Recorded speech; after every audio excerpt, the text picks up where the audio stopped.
Morning class, good morning to all of you. मैं जोगिंदर सिंह शेखावत आप सबका स्वागत करता हूं इंजीनियर्स प्लेटफॉर्म इस यूट्यूब चैनल पर। आज का जो अपना क्लास का टॉपिक है, जैसा कि आप देख पा रहे हैं सामने, यह है अंडरग्राउंड केबल और उसके डिफरेंट टाइप्स के बारे में। एक भूमिगत केबल और उसके प्रकार क्या क्या होते हैं, इनको अपन आज की क्लास में स्टडी करने वाले हैं। ठीक है, चलिए, जैसा कि आप देख रहे हैं इस डायग्राम में, अंडरग्राउंड केबल अपने रात दिन, अगर कभी भी अपन डेली लाइफ में बात करें, कहीं पर भी निकलते हैं तो आपको केबल का इंस्टॉलेशन होते हुए दिख जाएगा। कभी केबल की मेंटेनेंस आपको मिल जाएगी, या फिर कुछ नई लाइनें बिछाते हुए अपन ओवरहेड लाइन भी देख लेंगे। तो रूटीन लाइफ में हम हमेशा गो थ्रू होते हैं, चाहे अपनी ब्रांच इलेक्ट्रिकल हो या नहीं हो। कहाँ? इलेक्ट्रिकल इंस्टॉलेशन से। कहीं पर सड़क किनारे केबल डल रही है, या फिर आपकी लंबी ट्रांसमिशन लाइन बिछाई जा रही है, पोल टू पोल ट्रांसमिशन हो रहा है। तो इन सब चीज़ों को थोड़ा सा अगर मैं समअप करूँ तो मैं कहूँगा कि जो भी पावर जनरेट होती है, एनर्जी जनरेट होती है, उसको लोड एंड तक पहुँचाने के लिए मेरे पास कुछ चैनल होते हैं, कुछ नेटवर्क होते हैं, जिनमें मैं कह सकता हूं, एक तो प्रसारण कर सकते हैं, दूसरा अपन वितरण कर सकते हैं। और इन दोनों को ही, प्रसारण और वितरण, ट्रांसमिशन और डिस्ट्रीब्यूशन को मैं किस माध्यम से कर सकता हूं? मैं इसे कर सकता हूं या तो अपने अंडरग्राउंड केबल से भूमिगत, या फिर मैं कर सकता हूं ओवरहेड लाइन से। इसका मतलब सीधा सही होगा कि वहां तक पावर पहुंचाने के लिए मेरे पास ये दो तरह के चैनल रहेंगे। या तो मैं करूंगा सिरोपरि यानी कि ओवरहेड, या फिर मैं करूंगा अंडरग्राउंड, जो कि आपको लाइन दिख रही है। तो किसी लोड एंड तक की पावर एनर्जी डिलीवर करने के लिए मेरे पास दो मेथड हैं, ट्रांसमिशन और डिस्ट्रीब्यूशन के रिगार्डिंग। अब इन दोनों के अपने एडवांटेज हैं, अपने डिसएडवांटेज हैं। आज की क्लास में अपना फोकस रहेगा अंडरग्राउंड केबल पर। तो अपन ये देखेंगे कि इसमें कौन सी खास बातें हैं जो इसके गुण हैं, किसकी बिहाफ पे, किससे तुलनात्मक रूप से अध्ययन करेंगे। हम बताएंगे ओवरहेड की बजाय इसमें कौन से ऐसी खास गुण हैं, एडवांटेजेस, जिससे बेहतर है, और कुछ ऐसी क्या कमियां हैं कि इसे अपन पूरी तरह से ओवरहेड को अभी भी आप अंडरग्राउंड से रिप्लेस नहीं कर पाए। एक ये चीज अपन देखने वाले हैं, क्यों ऐसा नहीं कर पाए, कौन से आज भी अपने पास कमियां हैं। जैसे कि अपन कह सकते हैं लागत ज़्यादा होती है, कॉस्टली है, तो वो क्यों, किस वजह से है, कैसे नहीं कर पाए कम, किस वजह से लागत ज़्यादा होती है, एक तो ये देखने वाले हैं।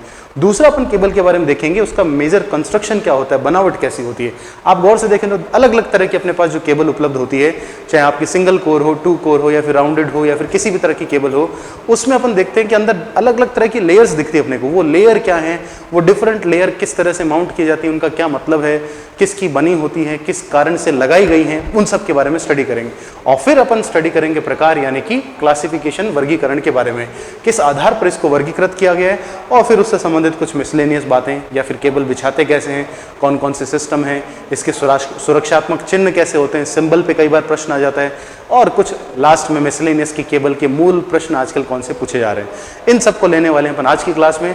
तो अब अपन बिना किसी देरी के स्टार्ट करते हैं आज की क्लास अंडरग्राउंड केबल को लेकर। तो देखिए, अगर मैं कहूँ कि एक ओवरहेड की बजाय अंडरग्राउंड क्यों बेहतर है, तो अपन कुछ पॉइंट से इस चीज को समझा सकते हैं। देखिए सामने मैं कहूंगा, यहां पर मैंने एडवांटेज डिस्कस किए हैं।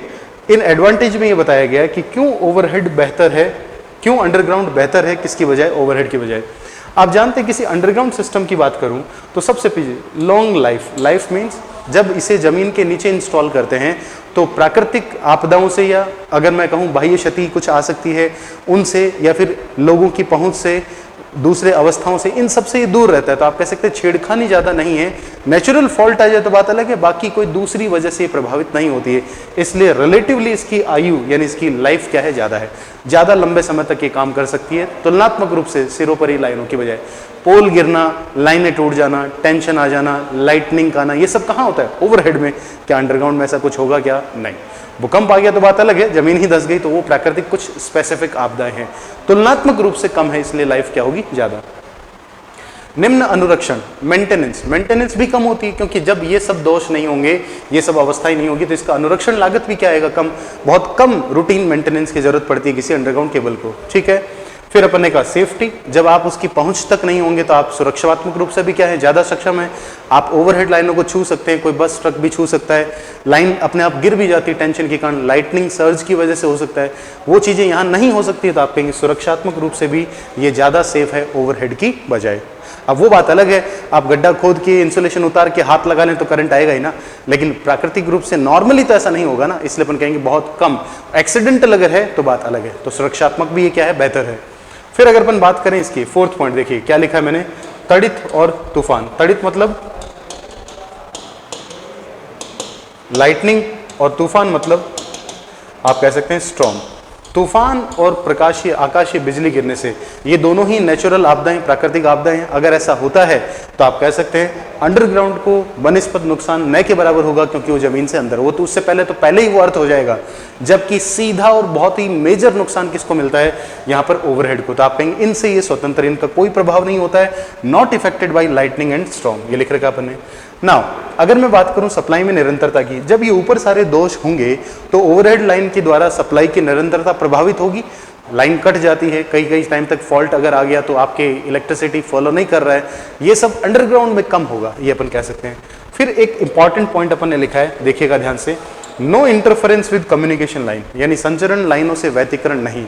आप जानते हैं एक टर्म यूज की जाती है, पढ़ा होगा आपने इसके बारे में, क्या होता है PLCC। क्या होता है PLCC? Power line carrier communication, यानी कि ट्रांसमिशन लाइनों के साथ कम्युनिकेशन लाइनों को साथ में भेजा जाता है, जिन पर सिग्नल साथ में ट्रांसमिट किया जाता है एक ही इंस्टॉलेशन पर। तो होगा क्या, पावर लाइन की फ्रीक्वेंसी कितनी है, 50 हर्ट्ज मान लेते हैं अपन, और अगर मैं कहूँ कम्युनिकेशन की कितनी होती है, kilo hertz, mega hertz, very high frequency. जब दो डिफरेंट फ्रीक्वेंसी सिग्नल एक ही चैनल पे जा रहे हैं, एक ही कैरियर पर कम्युनिकेट कर रहे हैं, तो बताइए एक दूसरे पर उनका क्या आएगा, व्यतिकरण का प्रभाव आएगा, इंटरफेरेंस आएगा, इंडक्टेंस का प्रभाव आएगा।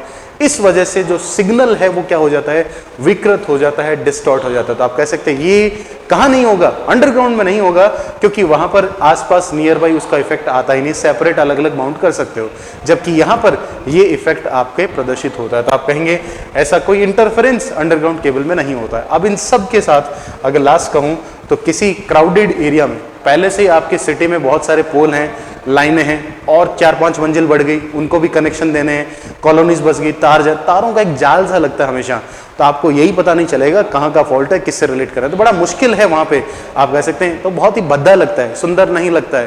तो केबल का अगर मैं कहूँ अपीयरेंस कैसा होता है, बहुत ही बढ़िया। केबल का अपीयरेंस इतना बढ़िया कि कुछ दिखता ही नहीं है, सब कुछ जमीन के अंदर है, तो केबल कहाँ से, एक ट्रेंच बनता है, केबल बिछाते हैं, कवर कर देते हैं, आपको पता ही नहीं है आपके नीचे क्या जा रहा है, केबल जा रहा है। जैसा आपने देखा होगा जो टेलीकम्युनिकेशन की लाइन होती है उसमें कोई दूसरा लाइन नहीं डाले तो मार्किंग जरूर होती है। आपने देखा होगा छोटे छोटे पिलर बने होते हैं, उसके ऊपर लिखा होता है हाई वोल्टेज केबल जा रही है, नीचे मेंशन्ड होगा, लेकिन उसके ऊपर से सब कुछ नॉर्मल लाइफ है। कहीं पर लिखा होता है OFC एयरटेल, यानी एयरटेल की अगर वो OFC लाइन जा रही है, BSNL की संचार लाइन जा रही है, नीचे होगा तो उसके लिए कहीं ना कहीं लैंडमार्क होंगे, लेकिन कोई भी इंटरप्शन नहीं होता है। और यहाँ तार जा रहा है हाई टेंशन लाइन, तो नीचे क्या होता है, बसावट हो सकती है क्या, नहीं, पॉसिबल नहीं। इवन सड़क भी नहीं बनती हाई टेंशन लाइन के नीचे, पक्का डामर की सड़क नहीं बनती, अगर आपको पता हो तो, ठीक। तो आप कहेंगे ये सब चीजें कहीं ना कहीं एडवांटेज क्रिएट करती है किसमें, अंडरग्राउंड केबल में। अब अपन कहते हैं हर चीज में तो अच्छी है, लेकिन कहां पर इस पे कमियां रह गई उनकी भी चर्चा कर लेते हैं। देखिए जरा, अगर मैं बात करूं डिसएडवांटेज की, तो देखिए डिसएडवांटेज क्या है। सबसे पहला डिसएडवांटेज जो आपको यहाँ पे दिख रहा है वो क्या है, कॉस्टली। बिल्कुल वही बड़ी बात है, किसी चीज की कॉस्ट बड़ा इफेक्टिव फंक्शन होती है। और मूल लागत किसकी वजह से, दो मूल कारण से। एक तो केबल का इंस्टॉलेशन महंगा होता है, क्यों, ट्रेंच बनाना पड़ता है, खाई बनानी पड़ती है, फिर उसमें केबल डालना, बिछाना, ये पूरा एक प्रोसेस है। और ये प्रोसेस जो है वो कौन कर सकता है, स्किल्ड लेवल या सेमी स्किल्ड लेवल ही कर सकते हैं, जो कुशल कारीगर होते हैं। तो आपको एक स्किल्ड लेबर चाहिए जो आपकी लागत बढ़ा दी, तो कहीं ना कहीं पैसा ज्यादा लगता है एक तो इंस्टॉलेशन में। तो दोनों बातें कॉस्टली क्यों है, क्योंकि इनका इंस्टॉलेशन जो है वो महंगा है, इनको स्थापित करना महंगा है, ट्रेंच बनाना महंगा है। दूसरी चीज होती है, जैसे जैसे वोल्टेज बढ़ता है वैसे वैसे अपना जो इंसुलेशन है, वैसे वैसे आपका जो विद्युत रोधी पदार्थ है इंसुलेशन, उसकी मात्रा जो लगती है या उसका वोल्टेज के सापेक्ष उसके गुण जो है वो प्रभावित होते हैं। तो आप कहेंगे वहां पर भी अपना पैसा खर्च होगा। तो दो मूल आपके पास कॉस्टिंग है, एक तो विद्युत रोधी पदार्थ और दूसरा इंस्टॉलेशन, इन दोनों में इसकी लागत बढ़ जाती है, ठीक। नेक्स्ट पॉइंट अपन ने देखा, दोष ढूंढना कठिन है, फॉल्ट डिटेक्शन टफ है। क्यों भाई, ओवरहेड में तो अपन कई ऑपरेटर्स हैं जिनसे टोंग टेस्ट वगैरह से अपन चेक कर सकते हैं कौन सा ओपन सर्किट, शॉर्ट सर्किट, कैसा फॉल्ट आ रहा है। लेकिन क्या मैं अंडरग्राउंड केबल में बिना ट्रेंच को देखे, बिना पूरी केबल को चेक करे मैं पता लगा सकता हूं क्या कि भाई यहां से यहां तक फॉल्ट है और इतनी दूरी में है तो किस पर्टिकुलर जगह पे दिखता है क्या, नहीं, आपको केबल निकालना ही पड़ेगा। इसका मतलब यहाँ पे फॉल्ट डिटेक्शन क्या होता है, टफ होता है। ये एक मेजर डिसएडवांटेज है। और लास्ट जैसा कि अपन देख रहे हैं कि इसका फ्यूचर एक्सपेंशन जो है, भविष्य में प्रसार कठिन है। ओवरहेड में क्या है, पोल लगा हुआ है, मुझे चाहिए यहाँ से इतने किलोमीटर की नई लाइन देनी है, फीडर लगाया, निकाल दिया, नए फीडर लगाने पड़ेंगे बस। अगर उसी पर एक दूसरी लाइन भिजवानी तो आपने क्रॉस आर्म बढ़ा दी और उस पर भेज दिया। क्या अंडरग्राउंड में ऐसा होता है क्या, नहीं। अगर आपने एक ट्रेंच बना दिया है, पुरानी डिज़ाइन को देखते हुए बनाए, अब उसमें क्या नया इंस्टॉलेशन हो सकता है क्या? नहीं, वो पूरा फिर नए सिरे से ही होता है, तो कोई भी फ्यूचर एक्सपेंशन नहीं होता है। ये तीनों की तीनों कहीं ना कहीं एक मेजर स्ट्रॉन्ग वर्डिक्ट डालते हैं इसके डिसएडवांटेज। इसीलिए अपन कहीं हद तक कह सकते हैं, लिखने को अपन लंबा लंबा लिखते हैं, इतने केवी तक ये केबल, इतने केवी तक ये केबल, बना किस पे पाए हैं 66, बस इससे ऊपर नहीं जा पाए तो इतनी ज़्यादा कॉस्टिंग है कि अपन डिक्टेट नहीं कर पाए, प्रैक्टिकली इंप्लीमेंट नहीं कर पाए। मोस्टली तो अपन केवल आज भी लो वोल्टेज डिस्ट्रीब्यूशन में ही हैं, 11 केवी तक ही सक्षम है अच्छी केबल बनाने में, क्योंकि इसके बाद लागत बहुत ज़्यादा है।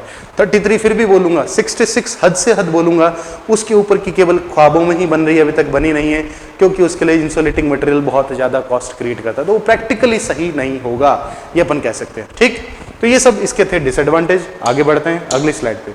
अब देखिए सबसे इंपॉर्टेंट चीज जो मैंने कहा था, किसी केबल का कंस्ट्रक्शन, बनावट बड़ा इंटरेस्टिंग है, अलग अलग तरह की लेयर्स होती है, और इसके जो डिफरेंट लेयर हैं उनको अगर ध्यान से देखो तो मैंने कहा कंडक्टर यानी कि चालक, अलग अलग मैं बात करूं अगर इनकी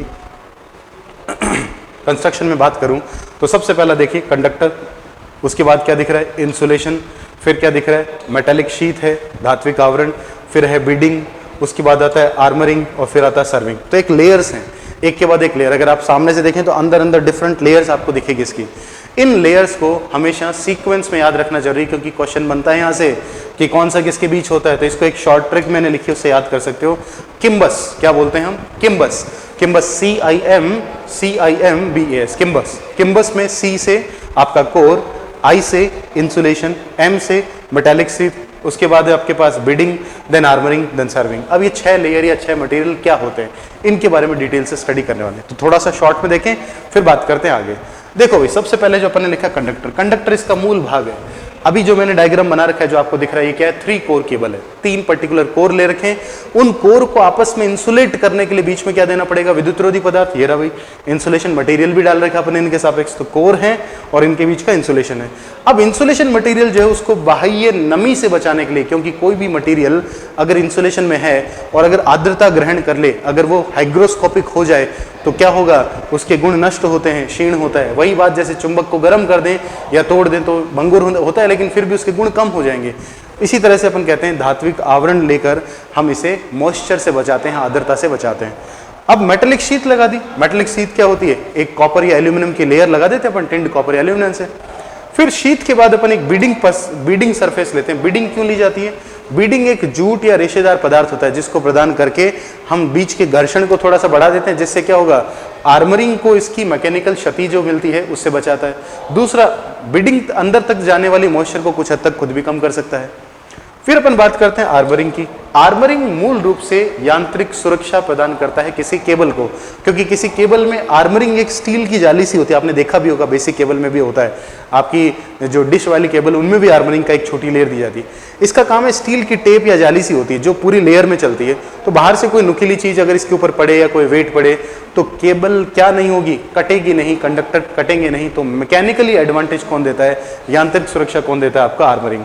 आर्मरिंग भी मेटेलिक शीट टाइप है कि मेटल से बना है, तो आप कहेंगे इसको भी आप ऊपर से कवर करते हैं लास्ट लेयर यानी कि सर्विंग से। सर्विंग एक तरह का वही फाइबरस मटेरियल होता है जो पूरी की पूरी अंदर तक आने वाले इंसुलेशन और अन्य पदार्थों से, वातावरण से पूरी केबल को क्या करता है? सेपरेट करके रखता है। ठीक है, तो ये बेसिक 4-5 भाग थे। इनका सीक्वेंस इसलिए इंपॉर्टेंट है, आपको ऑब्जेक्टिव में पूछ ले। मान लीजिए मैंने कहा कि भी बीडिंग प्रदान की जाती है, क्वेश्चन मेरा है बीडिंग प्रदान की जाती है, और ऑप्शन आ जाए इस तथा इसके मध्य, इस तथा इसके मध्य, तो क्या हेल्प करेगा? वहां आपकी हेल्प करेगा ये किम्बस। कि आपको पूछा है क्या बीडिंग किसके बीच का लेयर है? जवाब दे सकते हैं फटाफट से, कमेंट सेक्शन बताइए। आप कहेंगे अगर आपको बोला जाए बीडिंग किसके बीच का है तो क्या बोला जाएगा? बीडिंग होता है मेटालिक शीथ और आर्मरिंग के मध्य, धात्विक आवरण और आर्मरिंग के बीच की सतह कौन सी है? बीडिंग है। इस तरह से आपके लेयर्ड क्वेश्चन बना सकता है यहाँ से, तो इंपॉर्टेंट है, याद होना चाहिए। शॉर्ट में ध्यान रखना किम्बस, ठीक है, तो अपना काम हो जाएगा। आगे बढ़े। अब इन सब का डिटेल्ड एनालिसिस अगली स्लाइड में दे रखा है, सब समझिएगा। यहाँ से देखें क्या लिखा है भाई? कंडक्टर। सबसे पहले मैं कंडक्टर को एब्रीवेट कर रहा हूँ।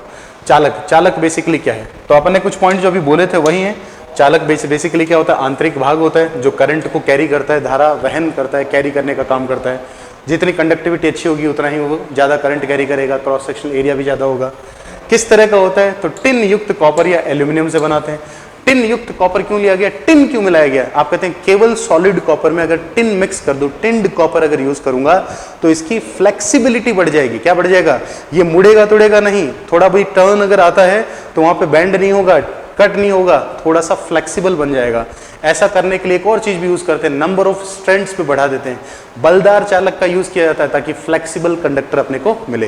तो एक वो बलदार चालक हो, दूसरा ये टिन्ड कॉपर लेना भी इसमें कहीं ना कहीं फ्लेक्सिबिलिटी को, उसकी शिथिलता जो उसको कम कर रहा है। कैसे कैसे हो सकते हैं? सिंगल कोर, ट्री कोर और 3 core, single core, 2 core, 3 core, अलग अलग 3.5 कोर, अलग अलग तरह के केबल कोर कंस्ट्रक्शन में बनाए जा सकते हैं। तो ये तो हुआ कंडक्टर की बात।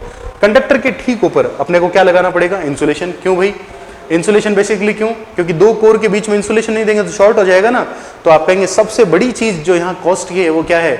ये हवा में जो अपने ओवरहेड कंडक्टर होते हैं शिरोपरी लाइनों में, उन 2 चालक के बीच में बेयर कंडक्टर होते हैं, नंगे तार होते हैं, उनके बीच में क्या होता है? एयर होता है। वो किसका काम करता है? डाइलेक्ट्रिक या इंसुलेटर की तरह काम करता है। और इसकी क्या फिनोमिना है? 30 किलो वोल्ट तक, 30,000 वोल्ट तक तो वही सक्षम है। फ्री का कोई पैसा नहीं लगता है, जबकि यहां पर मूल लागत इसी की है। एयर थोड़ी है फ्री की। 2 कोर बिल्कुल, केबल को इतनी मोटी थोड़ी बनानी, केबल जो भी उसमें कंडक्टर पास में होंगे, और अगर वो कंडक्टर पास में होंगे तो अपन कह सकते हैं उन कोर कंडक्टर के बीच में लगाया गया वोल्टेज अगर हाई वोल्टेज है 11 केवी, 33 केवी, 66 केवी, तो ब्रेकडाउन हो सकता है उस मटेरियल का। इसलिए उसको इंसुलेट करने के लिए एक स्ट्रॉन्ग इंसुलेशन रिक्वायर्ड होता है जो इसकी मूल लागत को बनाता है। इसीलिए केबल का वर्गीकरण भी इस वोल्टेज के आधार पर किया जाता है। तो आप यहाँ पे कह सकते हैं इंपॉर्टेंट पार्ट है दैट इज इंसुलेशन। ये किस आधार पे? वोल्टेज रेटिंग के आधार पे इसको अलग अलग तरह से प्रदान किया जाता है कि नहीं 2 कोर के मध्य। कुछ मैंने इंपॉर्टेंट एग्जांपल लिख रखे जो सबसे ज्यादा काम आते हैं। कौन कौन से हैं?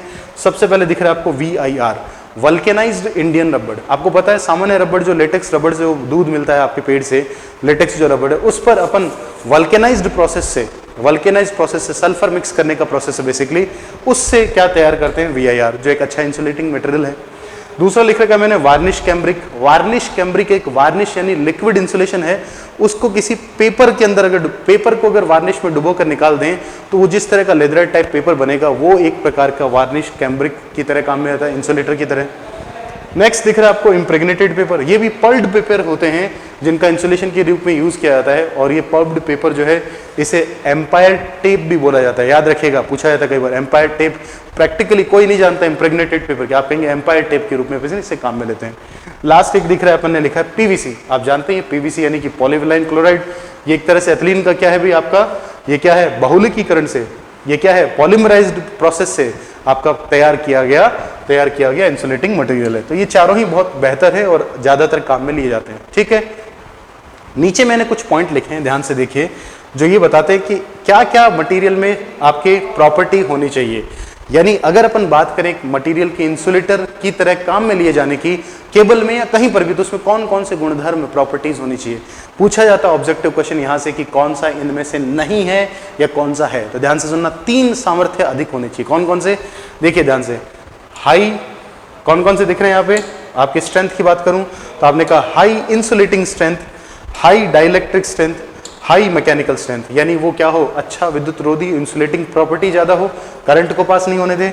डाइलेक्ट्रिक हो यानी पास होने भी दे तो लीकेज की तरह स्टोर करे अपने अंदर, विद्युत रोधी के गुण उसमें कम हो। विद्युत रोधी के सापेक्ष पराविद्युत भी अच्छे गुण हो ताकि उसमें सक्षम हो इलेक्ट्रिक फील्ड के सापेक्ष हो। तीसरा यांत्रिक, यानी ऐसा भी नहीं होना चाहिए कि पंक्चर हो जाए, टूट जाए, नहीं, आपका यांत्रिक सामर्थ्य भी अच्छा हो। तो 3 तो ये स्ट्रेंथ अच्छी हो। दूसरा अपन ने कहा कैसा हो? अज्वलनशील हो, बिल्कुल आपका अगर फ्लेमेबल होगा तो कैसे काम चलेगा। और एक यहाँ पे लिखा है अपन ने निम्न विद्युतशीलता, यानी विद्युत क्षेत्र का सपोर्ट नहीं करे, लो परमिटिविटी वाला हो। और सबसे इंपॉर्टेंट अगर मैं कहूँ तो क्या है? आर्द्रता ग्राही नहीं होना चाहिए। ये टर्म होती है हाइग्रोस्कोपिक होना, किसी चीज का मॉइस्चर कंटेंट ग्रहण करना। कोई चीज अगर मॉइस्चर ग्रहण करता है उसे अपन कहते हैं आर्द्रता ग्राही। तो कैसा नहीं होना चाहिए? मॉइस्चर नहीं लेना चाहिए। तो आपने लिखा है क्या होना चाहिए? आर्द्रताग्राही नहीं, यानी कि अपन कहेंगे एक केबल का इंसुलेटिंग मटेरियल नॉन हाइग्रोस्कोपिक होना चाहिए। अगर ऐसा है तो बेहतर होगा। ठीक है, तो ये सब आपकी क्या थी? प्रॉपर्टीज थी किसी इंसुलेटिंग मटेरियल में। तो आपने 2 पॉइंट अपने कंप्लीट किए, एक है कोर और दूसरा था विद्युत रोधी पदार्थ। नेक्स्ट देखिए, नेक्स्ट अपने पास है आपका मेटालिक शीट, धात्विक आवरण, और दूसरा अपने पास है बीडिंग और रेखा आवरण। इनको स्टडी करते बात की थी अपन ने। मेटालिक शीट की अगर अपन चर्चा करें तो अपन जानते हैं किससे बनाते हैं, या तो अपन लेड यानी पारे की लेयर या एल्यूमिनियम की लेयर लेंगे इसके ऊपर। इसका काम क्या है, सीधी सी बात है, अंदर के मटेरियल तक मॉइस्चर पहुंचने से रोकना और अन्य प्रभाव भी उसके कम करना। तो आप कहेंगे ये किससे बचाता है, मॉइस्चर से, बाह्य गैस या अन्य क्षारीय अवयव से इसको सुरक्षा प्रदान करता है। ठीक। दूसरा अपने पास है बिडिंग। बिडिंग अपन ने बोला था रेशेदार फाइबर युक्त पदार्थ होता है, जूट या हेजियन टेप से बनाते हैं जो काम में लिया जाता है। इसका काम क्या है, ये सबसे पहली चीज जो मेटेलिक शीट था, समय के साथ या फिर किसी केमिकल एक्शन की वजह से उसमें संक्षारण होता है, तो अगर मैं उस पर चारों तरफ एक बिडिंग लेयर लगा दूंगा तो वो वहां तक पहुंचने वाली नमी या अन्य पदार्थों को रोकेगा, जिससे आप कह सकते हैं ये क्या करता है, धात्विक आवरण के संक्षारण को बचाता है। सो ये कोरोजन कम करता है किसका, मेटेलिक शीट का। एक तो ये पॉइंट है। दूसरा ये भी है कि मेटेलिक शीट जो है और बीच में बिडिंग और ऊपर कौन है, आर्मरिंग। तो आर्मरिंग क्या है, नुकीला है। तो आप कह सकते हैं जब केबल बिछाते हैं तो उससे आपके मेटेलिक शीट खराब हो सकता है, कहीं ना कहीं उसको मैकेनिकल फेलियर हो सकता है। तो आप कहेंगे उससे बचाने के लिए भी बीच में कौन सी लेयर आ जाती है, अपनी बिडिंग। तो आप कह सकते हैं बिडिंग का एक काम ये भी है, ये आर्मरिंग से इसकी मैकेनिकल प्रोटेक्शन भी प्रोवाइड करता है, यानी यांत्रिक सुरक्षा भी देता है। नेक्स्ट था अपना आर्मरिंग। आर्मरिंग आप सिंपल कह सकते हैं, आपने देखा भी होगा केबल वगैरह में, बेसिक केबल में भी मिलता है। बाहर से उस पर एक लेयर, एक हार्ड लेयर बनती है जो स्टील वायर या स्टील टेप से लगा देते हैं, जो क्या करता है, केबल को मैकेनिकल फेलियर, बाहर से कोई चीज कट जाए या फिर फावड़ा कोई भी चीज अगर नुकीली लगे तो केबल के कोर इंसुलेशन को कोई फर्क नहीं पड़े, वहां तक वो डैमेज नहीं हो। तो मैकेनिकल प्रोटेक्शन, यांत्रिक सुरक्षा। अब देखो दो इंपॉर्टेंट चीजें आई। अगर क्वेश्चन घुमा के दे कोई एग्जामिनर तो वो क्या पूछेगा, केबल को मैकेनिकल प्रोटेक्शन कौन सी लेयर देती है, तो जवाब क्या है, बोलिए फटाफट। केबल को मैकेनिकल प्रोटेक्शन कौन देता है, आर्मरिंग देता है। लेकिन अगर मैं कहूं मेटालिक शीट को, धात्विक आवरण को कौन देता है, तो अपना जवाब कौन है, बिडिंग देता है। अब हो गया ना, घूम गए यहाँ पे। तो अगर केवल रट्टा लगाया कि कौन मैकेनिकल प्रोटेक्शन देता है तो मामला गड़बड़ हो जाएगा। केबल की बात करें तो कौन दे रहा है, आर्मरिंग। और अगर मेटालिक शीट के मैकेनिकल प्रोटेक्शन की बात करेंगे तो कौन दे रहा है, बिडिंग। यहां से अपना क्वेश्चन क्लियर हो, ठीक है। तो अच्छे से ध्यान रखिए, इसीलिए इतना डिटेल से अपन बात कर रहे हैं कंस्ट्रक्शन की। नेक्स्ट देखिएगा, नेक्स्ट है अपने पास सर्विंग। सर्विंग एक सिमिलर लेयर है किसके, ये फाइबर युक्त मटेरियल की लेयर होती है जो फाइनल बाहर कवरेज पे देते हैं, पूरी केबल के सभी कंपोनेंट को एक तरह से सेपरेट करने के लिए, बाह्य आवरण से वातावरणीय सुरक्षा देने के लिए। उसमें नमी भी आ गई और अन्य तरह की क्षति भी आ गई। ये बिल्कुल सिमिलर होती है, आप कहेंगे आर्मरिंग को सुरक्षित करता है और फाइबर या जूट से अपन बनाते हैं, ऐसा अपन ने कहा। एक चीज जो यहाँ सबसे खास है, जो एग्जाम में पूछी जा सकती है कि सर्विंग किसके समान है, सर्विंग लेयर के गुण किसके समान है। तो आप जानते हैं इसको जूट और उससे बना रहे हैं, ऐसी कौन सी लेयर रही थी जिसको बनाया था, बिडिंग को। तो आप कहेंगे serving is somehow similar to bidding. तो सर्विंग जो है वो बिडिंग के क्या होती है, समान संरचना है, सिमिलर स्ट्रक्चर है। तो ये था अपना कंस्ट्रक्शन, जिसमें बहुत सारे छोटे छोटे पॉइंट हैं, एग्जाम में पूछे जा सकते हैं। चलिए आगे बढ़े इसी से नेक्स्ट स्लाइड की ओर। ये देखिए, अब अपन आए हैं वर्गीकरण पे, अगले सेगमेंट पे, कि भाई क्लासिफाई कैसे करते हैं, कौन कौन से टाइप होते हैं। तो मैंने इस क्लासिफिकेशन के दो भाग रखे हैं, केबल के वर्गीकरण को दो तरह से रखा है। एक अपने पास कौन सा है, एक वर्गीकरण का आधार है वोल्टेज के आधार पर, और दूसरा लिया मैंने बनावट के आधार पर। तो जब वोल्टेज के आधार पर लिया तो मैंने एक छोटा सा डायग्राम से यहाँ दिखा रखा, देखिए, जिसमें मैंने कहा वोल्टेज के आधार पर अगर अपन क्लासिफाई करें, सबको क्लियर दिख रहा है ना। देखिए, अगर वोल्टेज के आधार पर क्लासिफाई करें तो अपन कहेंगे एक अंडरग्राउंड केबल को 5 कैटेगरी में मैंने बांटा है। 5 कैटेगरी में बांटा है, 1 केवी तक, 11 केवी तक, 22 तक, 22 से 33, फिर 66 तक, फिर 132 या उससे अधिक के लिए 5 कैटेगरी मैंने ली है, जिनको अपन इन नाम से भी मेंशन करते हैं। एक साथ देख लीजिए यहाँ पे ताकि चीज क्लियर हो जाए। वोल्टेज के बिहाफ पे अगर क्लासिफाई करूं तो मैं कहूंगा लो टेंशन केबल होती है जो 1 केवी तक, यानी अगर मैं मेंशन करूं इस बात को तो याद रखना भाई, 1000 वोल्ट तक की जो केबल होती है, 1000 वोल्ट तक की केबल को किस में रखा जाता है, आप लो टेंशन में रखते हैं। अब यहाँ पर एक बड़ा इंटरेस्टिंग क्वेश्चन बनता है भाई, या कई लोग गलत करते हैं इस चीज को। जब भी ये LT शब्द आता है ओवरहेड में, ये पकड़ना अच्छे से पॉइंट, अगर मैं ओवरहेड यानी सिरोपरी सिस्टम की बात करूं, ट्रांसमिशन वगैरह में इनमें बात करूं, तो ओवरहेड सिस्टम में, प्रसारण के ओवरहेड सिस्टम में जब ट्रांसमिशन लाइन यूज की जा रही है, उस समय LT जो है, उस समय जब LT की बात की जाती है वो कहां तक होता है, आप कहते हैं वो होता है अप टू 11 केवी तक। यही सबसे इंटरेस्टिंग फैक्ट था वहां पर लो टेंशन किसको बोला जाता है? 11,000 वोल्ट तक की लाइन को। जबकि अंडरग्राउंड केबल के अंदर आपके लो टेंशन यानी LT किसको बोला गया है? अप टू 1000 वोल्ट यानी 1 kV तक। किसको बोला गया है? 1 kV तक के वोल्टेज को अपन इसमें रखते हो। 1000 वोल्ट तक की जितनी भी केबल है वो अंडरग्राउंड केबल सारी किसमें रखी जाती है? लो टेंशन केबल में। 11,000 वोल्ट तक की जितने भी लाइनें हैं वो सब किसमें रखी जाती है? लो टेंशन ट्रांसमिशन लाइन में। तो कंफ्यूज नहीं होना है, एक ओवरहेड के लिए, दूसरा अंडरग्राउंड के लिए, ठीक है। बाकी की देख लीजिए, एक हो गया अपना कौन सा? लो टेंशन यानी किस तक? 1000 वोल्ट तक। उसके बाद अपने पास आता है हाई टेंशन। हाई टेंशन से ऊपर गए तो आप कहेंगे कहां तक? 11,000 वोल्ट तक। फिर अगर आगे बढ़े तो आपने कहा super tension. Super tension cable होती है आपकी अप टू 33 kV। मोस्टली आप कहेंगे इन दोनों में बना सकते हैं, 11 से कुछ ज्यादा और स्ट्रिक्टली 22 से 33 kV। फिर अपन अगर इससे भी आगे बढ़े तो आप कहेंगे एक्स्ट्रा हाई टेंशन EHT। जैसे वहां EHV लाइन्स होती है एक्स्ट्रा हाई वोल्टेज, वो और ऊपर जाता है 132 से भी।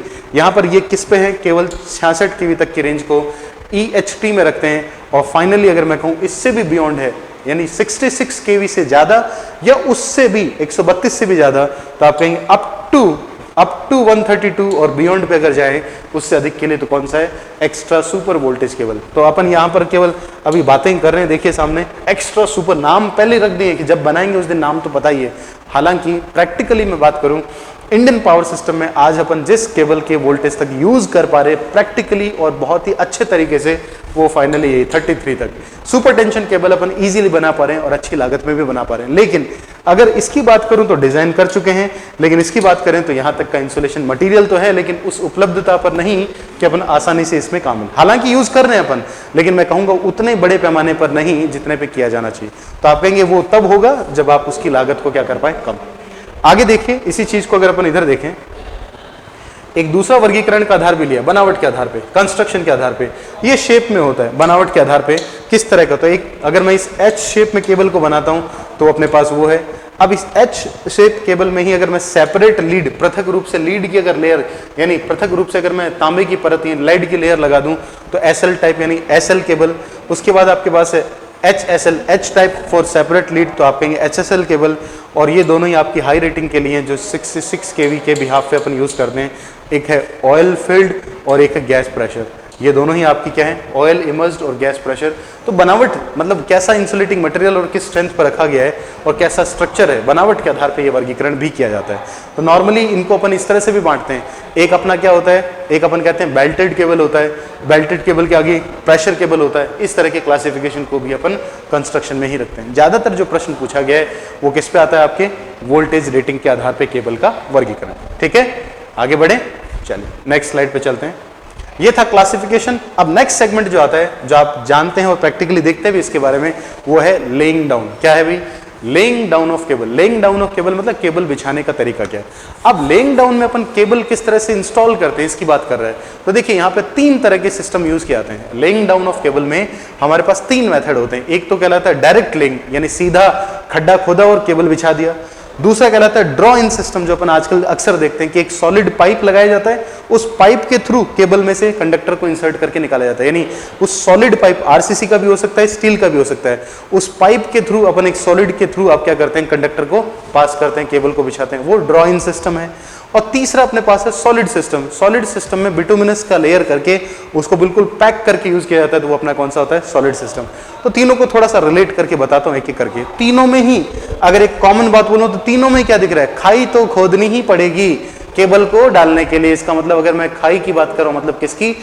टेक्निकली इसे नाम दिया जाता है ट्रेंच। यानी अपने को एक ट्रेंच या गड्ढा या एक संकरा अपने को एरिया पर्टिकुलर चाहिए जो दिख रहा है साफ साफ। ट्रेंच तीनों में ही है। डायरेक्ट लिंक सिस्टम में ट्रेंच सिंपल मिट्टी का लेते हैं भाई, मिट्टी खोदी और आपने कहा केबल बिछाना है, बस बिछाने में क्या करेंगे वो अलग अलग चीज है। नॉर्मली सभी ट्रेंच को एक पर्टिकुलर साइजिंग पे दिया गया है। अगली स्लाइड में अपन ट्रेंच के बारे में देखने वाले हैं। पहले उसमें तीनों में अंतर देख लीजिए। तो फर्स्ट मेथड जो डायरेक्ट लिंक, सबसे सिंपल, जिसमें स्किल्ड लेबर या सेमी स्किल्ड लेबर भी नहीं चाहिए, खड्डा खोदो, केबल बिछाओ और वापस मिट्टी भर दो, ये होता है आपका डायरेक्ट लिंक। लेकिन फिर भी इसमें भी मैं कहूंगा खड्डा खोदा, उसके बाद एक परत अपन किसकी बिछाते हैं? सूखी रेत यानी सिलिका। फिर अपन केबल को रखते हैं और केबल के ऊपर वापस से दूसरी परत किसकी? सूखी रेत। पैक कर दिया दोनों तरफ से, मॉइस्चर नहीं आ पाए, और फिर उसके ऊपर जो आपने मिट्टी खोदी थी वो वापस से उसमें डाल दीजिए। इस तरह से अपन पैक कर देते हैं पहले वाले स्ट्रक्चर को। जब मैं बात करूंगा किसकी? ड्रॉ इन सिस्टम की, इसके बारे में अगर कहें ड्रॉ इन सिस्टम में क्या किया जाता है, यहाँ पर हम एक चैनल यूज करते हैं, मोस्टली अपन कहते हैं स्टील के इसके चैनल यूज किए जाते हैं, जिनको बिछाया जाता है, उनके थ्रू केबल को क्या किया जाता है, पास किया जाता है, एक एंड से दूसरे एंड तक इसकी दिशा पे पहुंचा जाएगा। तो इसके लिए अपने को सेमी स्किल्ड लेबर चाहिए, ये अपन कह सकते हैं, ठीक है। तो इसकी वजह थोड़ी सी ये क्या है, कॉस्टली है, और इसको अपन इस्तेमाल में भी खूब लेते हैं, आजकल इसी का ही सबसे ज्यादा यूज किया जाता है।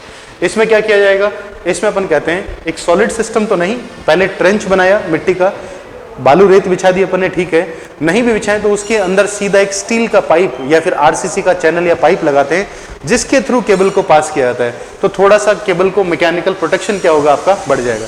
तो उस केबल के रिगार्डिंग अपना ये ड्रॉ इन सिस्टम बन जाता है।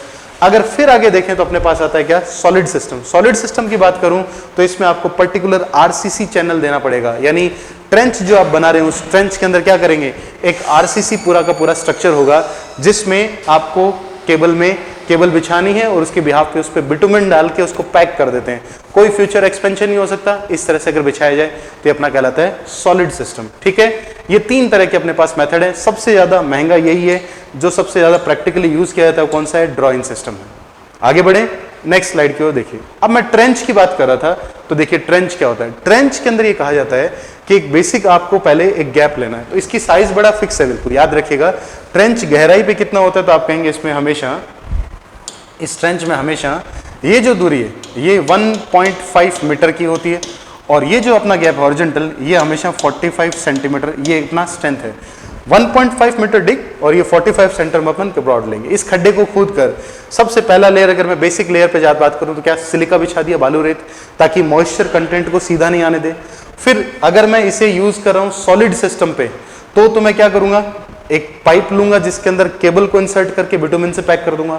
अगर मैं ड्रॉ इन सिस्टम यूज कर रहा हूं तो केवल एक पाइप लूंगा जिसमें केबल को इंस्टॉल करूंगा, और अगर मैं सबसे पहले वाला जो बेसिक मेथड था डायरेक्ट लेंग वो यूज करूंगा तो कुछ नहीं करूंगा, मिट्टी बिछा के केबल रख दूंगा, यही करा जाता है। तो ट्रेंच सब में बन रहा है। इसके बाद इस केबल को अगर आप फाइनल बड़े वाले मेथड जिसकी बात करते थे, सबसे महंगा कॉस्टली सॉलिड सिस्टम, उसमें करते हैं तो फिर अपन इसके चारों तरफ प्रोटेक्शन के लिए, बाकी सब में ब्रिक्स के लेयर तो लगाते ही हैं प्रोटेक्शन के लिए ऊपर से, लेकिन यहाँ पर अपन ब्रिक्स नहीं बल्कि एक आरसीसी कंक्रीट का पूरा कवरिंग तैयार करते हैं जो इसको पूरी तरह से मैकेनिकली प्रोटेक्ट करे।